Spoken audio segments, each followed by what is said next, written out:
Ya que tenemos un cultivo positivo, identificamos morfología, realizamos las pruebas de antígeno, por ejemplo, para determinar si es MTB complejo y nos apoyamos de información previa al cultivo, como es la información del expert que nos aporta si hay resistencia a rifampicina o no. Tomamos la decisión sobre cuándo realizar una prueba de sensibilidad a fármacos en un cultivo positivo o en un aislado bajo los criterios de sospecha o evidencia de resistencia primaria, cuando ya hay un fracaso evidente o documentado al tratamiento, abandonos de tratamiento previos y recaídas, y cuando no hay negativización del cultivo después de los primeros 3 meses de tratamiento o incluso una baciloscopía positiva persistente posterior a la fase de sostén.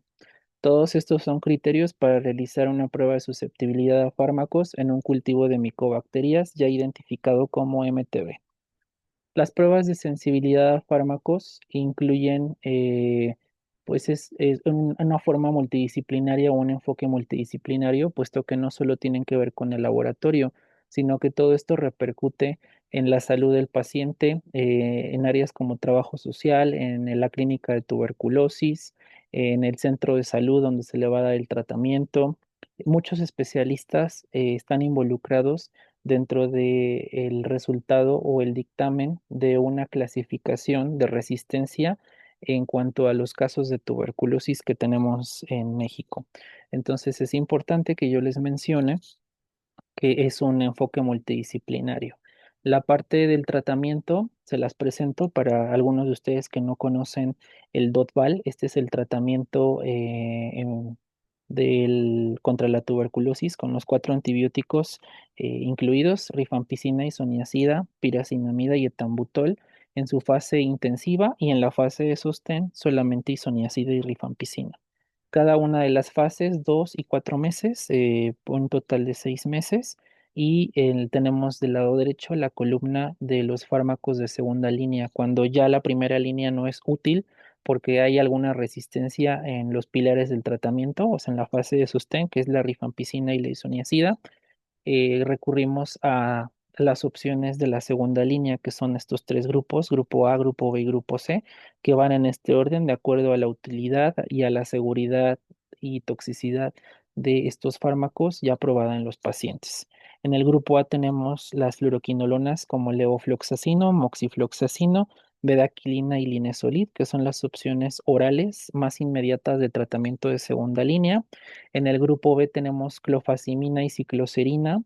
Y en el grupo C, fármacos como el de la manid, imipenem, cilastatina, meropenem, amicacina, que es un fármaco inyectable, incluso la streptomicina también estaría por ahí, y algunos fármacos rescatados de la primera línea. Entonces, son las opciones completas para trabajar con un paciente que presenta resistencia a fármacos.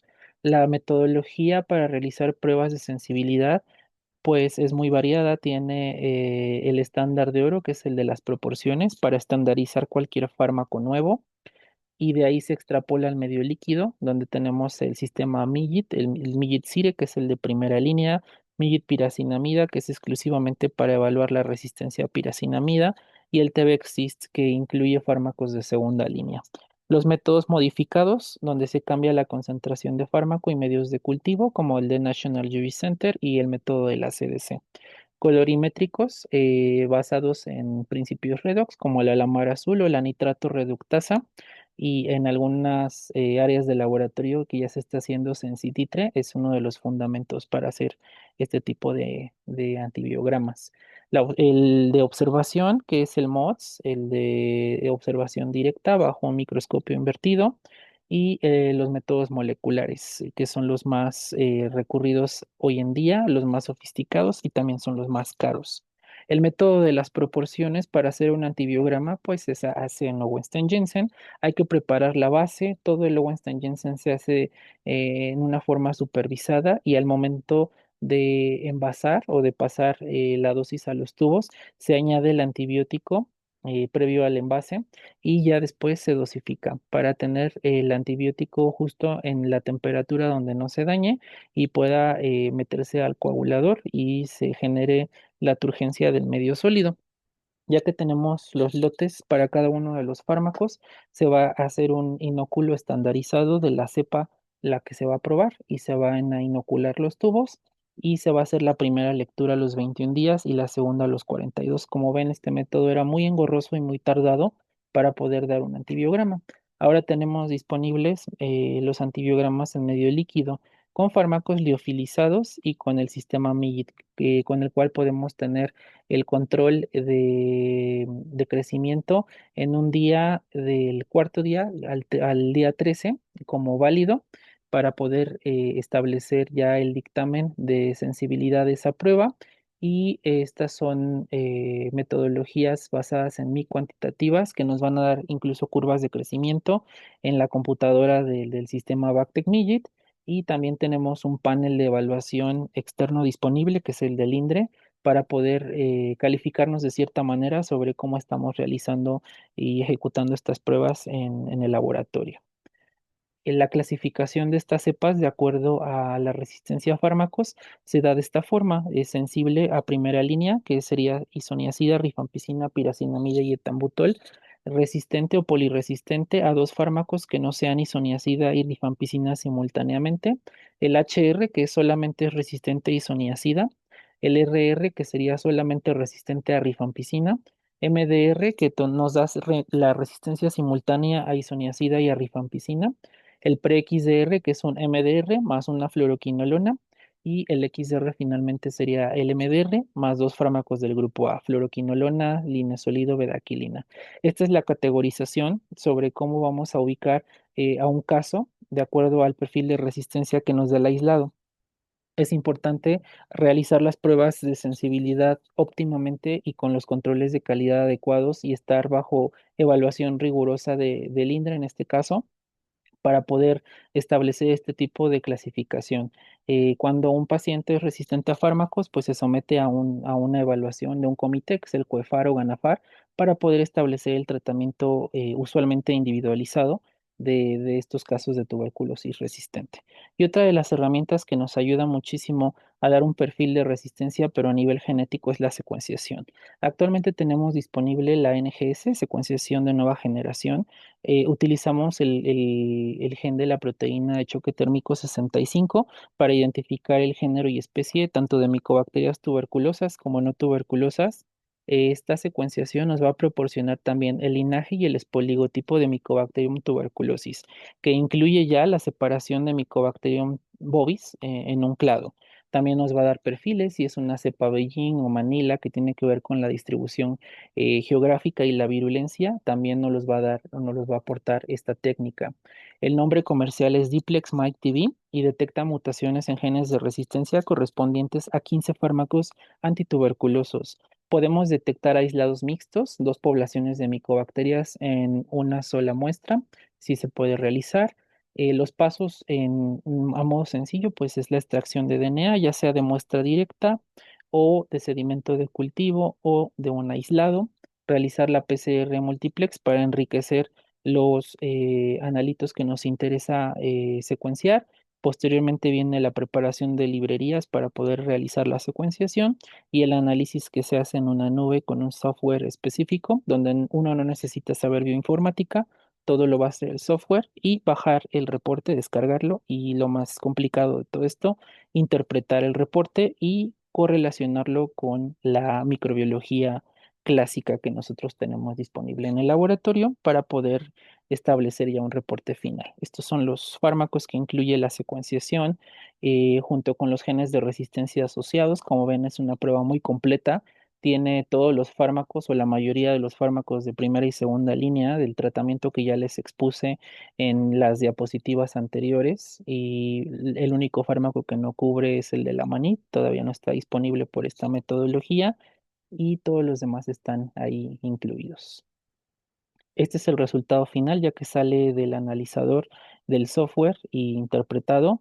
Del lado izquierdo tenemos un caso de MTB complejo con una especie de farmacograma y un semáforo, donde todos los Las regiones verdes del círculo corresponden a fármacos y genes de resistencia donde no hay mutaciones representativas o que modifiquen o que otorguen resistencia a fármacos, y las rojas sí están relacionadas con resistencia a fármacos. En este caso, pues es un resultado resistente a isoniazida, rifampicina y streptomicina, según el esquema. Y del lado derecho tenemos una micobacteria no tuberculosa que también se puede identificar con esta técnica y el resultado sale en color violeta. Ninguno de los genes de resistencia de tuberculosis se analiza por una micobacteria no tuberculosa. No son compatibles la mayoría de ellos. Hay dos genes que sí son compatibles, pero bueno, para quitarse el problema se restó del análisis de los dos las regiones compartidas para evitar cruza y es el resultado que usualmente obtenemos uno u otro. Este es el algoritmo de trabajo que nosotros tenemos actualmente, donde partimos de una muestra a la cual se le puede solicitar una baciloscopía, ya sea urgente o seriada, someter a cultivo, a pruebas moleculares, como estamos viendo en la vía de la flecha larga, y las moleculares, como el expert, nos van a dar información sobre la resistencia a rifampicina o la sensibilidad. Si nosotros obtenemos un patrón de resistencia por expert, ya sabemos que si el cultivo se somete al mismo tiempo, pues le vamos a realizar pruebas de segunda línea en el sistema fenotípico o en el BACTEC-MIGIT, el TB-EXIST, y posteriormente vamos a realizar la secuenciación para complementar los genes de resistencia.